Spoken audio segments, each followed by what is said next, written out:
Fala galera, beleza? O edital do TRF Sexta Região tá na praça, né? Vai ter prova discursiva. A gente montou essa aula aqui com foco específico para aquele cargo de analista judiciário, área judiciária, cargo 23. Por quê? Porque a discursiva para esse cargo vem um pouco diferente para os demais cargos. Então a gente vai falar sobre a discursiva de forma bem específica, tá? Eu sei que essa discursiva está assustando muita gente e por isso eu vou tentar ser o mais objetivo, mais claro, mais tranquilo possível para te passar essa tranquilidade, porque a gente vai ver que não é um bicho de sete cabeças, beleza? A prova discursiva, conforme consta lá no edital, ela vai ser composta por uma situação, problema, tá?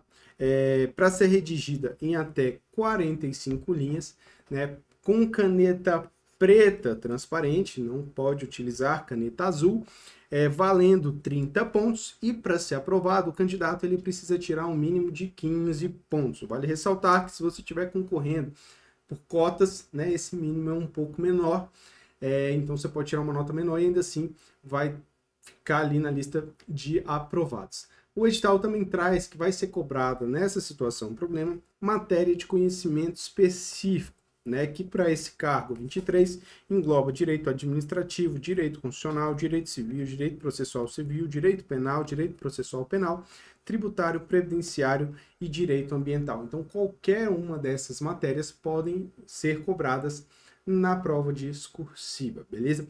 Quais são as matérias mais prováveis? Normalmente, como se trata de TRF, direito administrativo, constitucional, civil e processual civil são as matérias com um enfoque maior, né? Costumam ter um peso maior, pode ser que venha na prova discursiva. Porém, qualquer uma dessas matérias pode cair, tá? Vamos falar aqui aos poucos sobre essa prova discursiva, tá? A primeira grande questão dessa prova é o que a banca traz uma situação problema. Então vai ser uma questão dissertativa contendo uma situação problema. O que é isso, tá? Isso nada mais é do que o que a gente chama de estudo de caso, tá? É o que a gente conhece por estudo de caso. É meio que o conceito do estudo de caso. É uma questão dissertativa que contém uma situação, problema. Então, a banca ela vai trazer um caso, uma situação hipotética e pedir para que você analise essa situação com base no seu conhecimento específico, seu conhecimento técnico sobre a matéria. É uma forma um pouco diferente da banca avaliar o candidato. E eu até acho mais interessante. Por quê? Porque quando você, né, olho para o céu aí e peço essa bênção, né? Quando você for servidor lá do TRF Sexta Região, você vai receber, né, uma demanda, que vai ser o quê? Vai ser uma situação.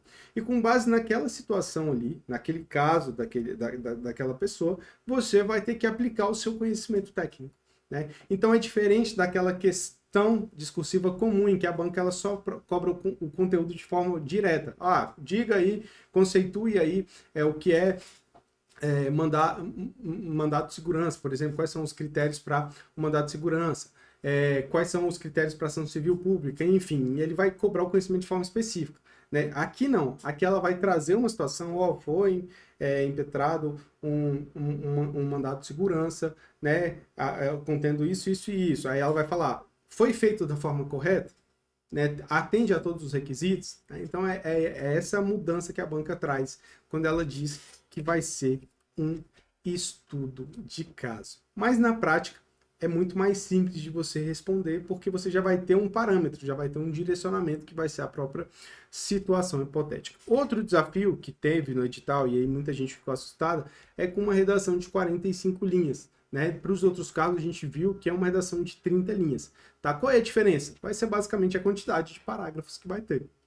Uma redação de 45 linhas, a banca pode cobrar um pouco mais de conteúdo do que uma redação de 30 linhas. Mas fora isso, o grande desafio é a questão do tempo em si. Né? Você vai ter que fazer uma redação um pouco maior, isso vai demandar um pouco mais de tempo, então você precisa ainda mais de técnica para poder responder, beleza? Então, esse é o cenário que a gente tem, né, da prova discursiva para esse cargo 23. Agora, a gente vai trazer algumas estratégias para que você conheça a regra do jogo, para que você conheça a banca Sebrasp, e com base nisso, você, adotando ali o passo a passo de estudo, né, que a gente vai trazer, que é a estratégia de preparação, com base, inclusive, no nosso treinamento, você consiga chegar bem preparado lá e tire notas excelentes nessa prova discursiva, acima de 90%, assim como vários alunos do Você Concursado vêm conseguindo por implementar as técnicas que a gente ensina no nosso treinamento, beleza? Se ao longo dessa aula você tiver alguma dúvida, pode mandar lá no Você Concursado, né, no Instagram, no nosso canal Academia Discursivas no Telegram, né? E se você tiver alguma dúvida sobre o treinamento em si, ou quiser conhecer o treinamento, tem um link aqui abaixo com a descrição do treinamento, com os módulos, com tudo que você precisa saber para poder chegar bem preparado para esse concurso específico do cargo 23 TRF Sexta Região, beleza? Para você que não me conhece, antes de eu começar a falar aqui sobre estratégia, enfim, você que não me conhece, sou professor discursivo do Você Concursado e também sou auditor de controle externo do Tribunal de Contas do Distrito Federal, beleza? Então a gente já está vários anos aí nessa jornada de preparação para discursiva, e aí eu selecionei aqui o que eu acho mais relevante para iniciar essa sua preparação. Tá? Primeiro ponto que a gente vai iniciar aqui é entender como é que é uma estrutura, né, de um estudo de caso, de uma situação, problema. E para isso eu entrei lá na ferramenta que a gente chama de Biblioteca de Discursivas, tá? É uma ferramenta do Você Concursado que contém várias provas discursivas cadastradas, tá? Então é um banco de questões discursivas. Você consegue filtrar lá. Então peguei lá uma questão de direito administrativo aplicado pela Banca Sebrasp em 2018 no STJ, tá? E aí, pela estrutura do enunciado, eu consegui identificar que se trata de uma situação problema, para um modelo estudo de caso, tá? Por mais que nem sempre a banca utilize esse termo específico, tá? Mas qual é a característica do estudo de caso?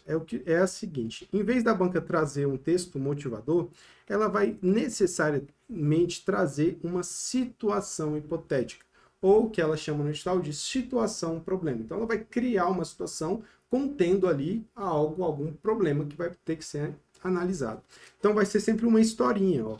Para defender os interesses de seus associados, determinada associação impetrou o mandado de segurança coletivo no STJ contra o ministro de Estado. Então, ela vai trazer a situação.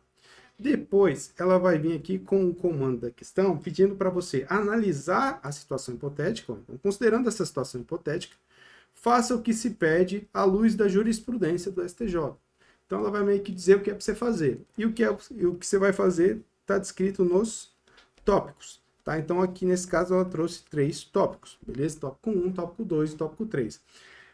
O tópico é o coração do enunciado da Banca Sebrasp, onde você tem que ter mais atenção, tá? Por quê? Porque é ali que a banca vai definir o que ela quer que você responda.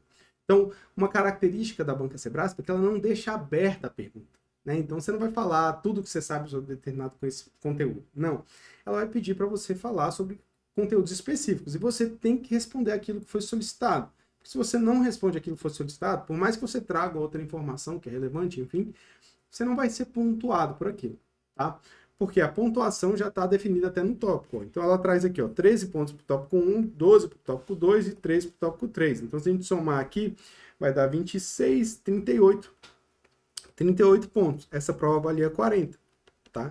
Então veja que 38 pontos de 40 está justamente na resposta aos tópicos. É por isso que é o coração do enunciado, é a parte mais importante do enunciado da Banca Sebrasp. Agora olha como é que vem os tópicos. Ó. Disserte sobre a aplicabilidade da teoria da encampação ao presente caso. Então ela quer que o candidato demonstre conhecimento sobre a teoria da encampação, então é o conhecimento específico, mas de forma prática, aplicada ao caso que ela apresentou. Então, normalmente é esse o modelo, é essa estrutura que a banca vai adotar, essa dinâmica. Ela vai cobrar um conhecimento, que está lá na sua matéria de conhecimento específico, que é aquele conhecimento que você estudou para a prova objetiva, mas com base na situação. Então, sempre analisando a situação, beleza? Agora, como que ela vai corrigir isso? Quais são as regras do jogo? Né? Aqui eu posso escrever de qualquer forma, o que eu tenho que dar prioridade, tenho que fazer introdução, não tenho. Para definir essa estratégia de prova da Banca Sebrasp, tá? A gente precisa conhecer os critérios de correção, tá? Que tá lá no edital, né? Que é essa fórmula aqui, ó. Nota da prova discursiva vai ser igual a nota do conteúdo menos 6 vezes o número de erros dividido pelo total de linhas, tá? E o edital traz isso aqui, mas não fica muito claro, então vamos destrinchar um pouco isso. A nota de conteúdo, ela é composta por duas partes. A primeira parte é a que a gente chama de apresentação e estrutura textual. É onde a banca vai avaliar os seguintes critérios: legibilidade, indicação de parágrafos, obediência às margens e organização de ideias. Na prática, ela avalia nesse quesito aqui, basicamente, a questão da legibilidade. Então, se o texto está difícil de ler, está mal apresentado, ela vai tirar ponto do candidato. Se o texto está legível, né, e obedece ali, mesmo que não de forma tão criteriosa, os critérios de indicação, de margem, ela concede normalmente a nota máxima nesse critério, tá? E depois, a segunda parte da nota de conteúdo é o desenvolvimento do tema, que é justamente onde a banca vai avaliar se a resposta do candidato aos tópicos está correta e completa, tá? Então, ela vai pontuar de acordo com a correção da resposta ao candidato com base num padrão que ela criou para aquilo. Então, ela fez uma pergunta para você, e ela vai avaliar aquela pergunta, se está certa ou não, com base num padrão de resposta que ela criou para aquilo. Tá? Então é onde, de fato, está a resposta aos tópicos. Isso aqui, né, como é desenvolvimento do tema, cada resposta ao tópico vai conter um parágrafo de desenvolvimento. Então você vai fazer um parágrafo de desenvolvimento para cada um dos tópicos do enunciado. O edital vai mais ou menos até aqui. Porém, né, com a prática que a gente tem em provas da banca Sebrasp, a gente consegue identificar quanto que a banca direciona para cada um desses critérios. E aqui vem a grande sacada da banca Sebrasp, tá? Por quê? Porque, normalmente, a banca direciona 95% da nota para o desenvolvimento do tema. Então, de 30 pontos, que é o que vale a sua redação, 28,5 vai ser o desenvolvimento do tema, a resposta aos tópicos, e apenas 1,5 vai ser focado em apresentação e estrutura textual. Tá? Então é aqui que está a grande sacada. Você vai direcionar mais linhas para o desenvolvimento do tema e não precisa se preocupar tanto com a questão da estrutura textual, beleza? Salva essa informação aí que a gente vai retomar ela daqui a pouco. Agora, e a parte gramatical, como é que a banca avalia? Então, pois bem, então ela vai calcular primeiro essa nota de conteúdo. Depois que ela tem a nota de conteúdo, ela vai descontar pontos à medida que o candidato vai cometendo erros gramaticais. Então, quanto mais erros gramaticais ele comete, mais pontos ele perde. Se ele não cometer nenhum erro gramatical, ele não vai perder nenhum ponto, vai ficar só com a nota de conteúdo. E como é que é o cálculo desse erro gramatical? Tá? É isso aqui, é 6 vezes o número de erros dividido pelo total de linhas. Na prática é o seguinte, imagine essas duas situações. A gente tem aqui o candidato 1 e o candidato 2 que cometeram a mesma quantidade de erros. Tá? 5 erros cada um cometeu. Só que um escreveu 30 linhas e o outro escreveu 45 linhas. Ao aplicar essa fórmula, a gente vai ver que o candidato 1 vai perder 1 ponto, enquanto o candidato 2 vai perder 0,67 pontos. Então, num cenário em que ambos tenham gabaritado a parte do conhecimento, né, de conteúdo, né, então tenham ganhado 30 pontos, esse candidato 1 vai ficar com 29 pontos, enquanto o candidato 2 vai ficar com 29,33 pontos. O candidato 2 vai tirar uma nota maior do que o candidato 1, mesmo tendo acertado da mesma forma o conteúdo, só por ter escrito mais linhas. Só por ter escrito mais linhas. Por quê? Porque a fórmula é feita para que quanto mais linhas o candidato escreve, menor é o impacto dos erros gramaticais. Tá? Então aqui já vem a primeira sacada da banca Sebrasp. Quanto mais linhas você escreve, menores são os impactos dos erros gramaticais. Então o foco é sempre escrever o máximo de linhas. Aí você me fala assim, Bruno, mas se eu escrever mais linhas, eu vou cometer mais erros de gramática. Então é melhor escrever menos linhas, né? Até que faz sentido.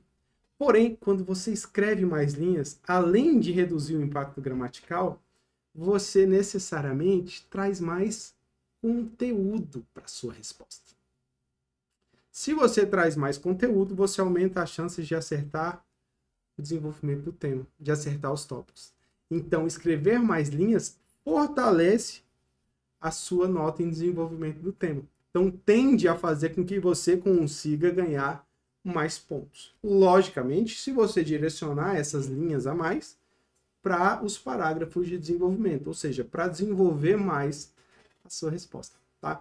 Então, a regra que fica com base nessa né, forma de correção da banca Sebrasp é: você tem que focar mais na resposta aos tópicos, ou seja, direcionar mais linhas para a resposta aos tópicos, e escrever o máximo de linhas que você conseguir. Então, se a redação é para 45 linhas, você vai tentar escrever as 45 linhas, beleza? Então, você pode adotar as seguintes estratégias, as seguintes estruturas, né? Então, com base nisso tudo, você pode fazer um texto com introdução, desenvolvimento e conclusão, né? E aí, esse aqui é o padrão, né, de um texto dissertativo, que é o padrão também do estudo de caso, né? Mas direcionando poucas linhas para introdução e conclusão. Então, você pode direcionar aqui de 3 a 5 linhas no máximo para cada um desses parágrafos, beleza? E o restante, todos. Então, você direcionou aqui 5, e 5 vão sobrar 35 linhas aqui, ó. Então, você vai usar as 35 linhas para poder responder aos tópicos, beleza? Essa é uma estratégia, tá? É uma estratégia mais conservadora, enfim. Mas você pode ir para uma estratégia um pouco mais ousada, né? Que seria fazer só o parágrafo de introdução, com 3 a 5 linhas, e gastar todas as outras linhas aqui, então 40 linhas, com os parágrafos de desenvolvimento, ou ser ainda mais ousado e usar as 45 linhas só para poder responder aos tópicos. Então, usar todas as linhas para responder aos tópicos, tá? E eu já vi nota máxima usando os 3 modelos. Usando tanto o modelo completinho quanto só parágrafos de desenvolvimento. E dá certo, beleza? Uma dúvida que às vezes surge quando está fazendo esse tipo de prova é o seguinte, Bruno, mas às vezes, poxa, são três tópicos só, tem ali 30 linhas, 35 linhas para cada tópico. O parágrafo vai ficar com mais de 10 linhas. O parágrafo vai ficar com 15 linhas. Tem problema o parágrafo ficar com 15 linhas? Gente, não tem. Tá? E isso aqui é interessante porque às vezes cria, né, esse mito, pô, o parágrafo está muito grande, eu tenho que quebrar o parágrafo aqui. Não, não precisa. Tá? A regra para a Banca Sebrasp é um parágrafo de desenvolvimento para cada tópico do enunciado. Se estão 3 tópicos, seu texto vai ter 3 parágrafos de desenvolvimento. Se forem 4 tópicos, 4 parágrafos de desenvolvimento. Se forem 2 tópicos, você pode fazer 2 parágrafos de desenvolvimento.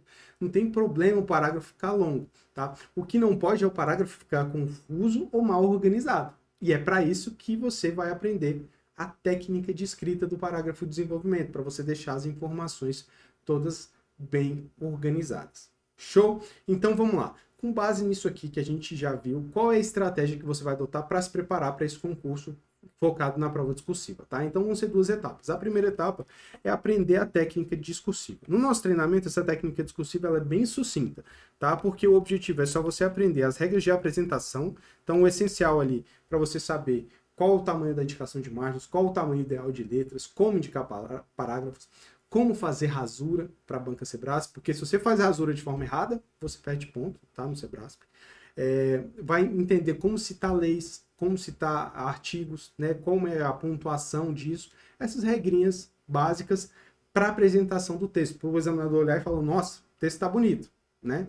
Que aí causa aquela boa impressão já inicial. Depois a gente vai já para a técnica do estudo de caso. Você vai aprender aqui a fazer o parágrafo de introdução, desenvolvimento e conclusão, focando, logicamente, nessa parte do parágrafo de desenvolvimento. Nesse critério aqui, a gente vai aprender até a técnica de chute, como chutar em uma prova nesse modelo de estudo de caso da Banca Sebrasp, tá?